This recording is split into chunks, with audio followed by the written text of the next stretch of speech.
Breaking. Soros tries to shut down Trump rally, then bikers for Trump show up. President Trump's rally in Phoenix on Tuesday posed a potential threat to the peace due to the George Soros-backed protesters who geared up to try and shut down yet another political event. It turns out that some bikers and other brave groups had plans for these anti-free speech operatives. Democrats from the area were working as part of a, quote, resistance protest group called Indivisible Against President Trump. Thousands were organized and set to protest outside the rally and inside because tickets were bought for the sole purpose to disrupt. Luckily, a group called Bikers for Trump Arizona heard about the plans of the Democrats and went into action to stop them, according to a report by KPHO-TV. Interestingly, the website for Indivisible is now saying that it is a project of the Advocacy Fund. The Advocacy Fund is a left-leaning group that takes donations from the Open Society Policy Center. The icing on the metaphorical cake is that the Open Society Policy Center was proven to be a direct arm of George Soros's Open Society Foundations. In other words, Soros, the progressive billionaire, is trying to control public opinion by paying into these groups and essentially creating this hostile environment. USA Today reported that members of Indivisible and the liberal group Women's March met with Democracy Alliance, which is another group of donors all backed by Soros. The purpose of the meeting was to discuss funding. Indivisible Phoenix spoke out about what their plans were for the protest. They stated that the protest would be led by every organization and individual that does not support President Trump. The police in Phoenix stated that they would have a heavy presence in the area.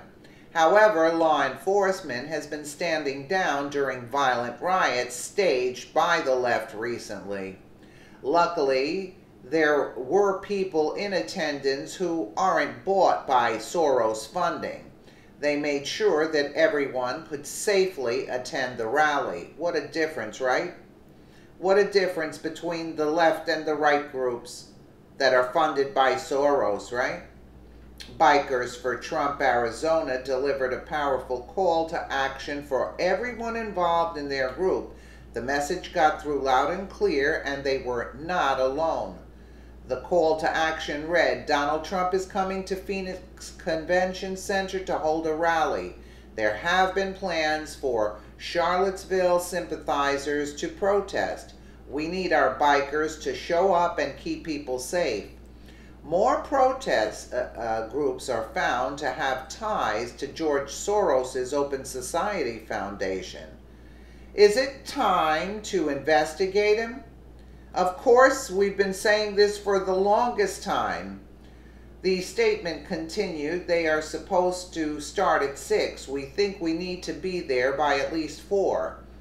That is when the doors open. If there are people waiting to get in, we don't want anyone to harass them. Protesters have a right to protest, but they do not have a right to threaten or intimidate. Absolutely correct. That's the bottom line. You can protest all you want, but you do not have the right to threaten or intimidate. Besides, the Bikers for Trump Arizona group, another organization called Stand for Patriotism, is said to have helped counter the protesters who were there to stop President Trump from speaking, as well as intimidating his supporters. In a statement, Stand for Patriotism delivered a heartfelt message. It read, let's counter-protest them and stand up for God and country. This inspiring display of patriotism and support of free speech is a welcoming movement in the wake of political divisiveness and violence. So well stated. Absolutely. And there would have been a lot of chaos had the bikers not shown up. And I would assume that the police were not told in this instance to stand down like they were told in Charlottesville. Let me know what you guys think in the comments below. And again, thank you so much for watching.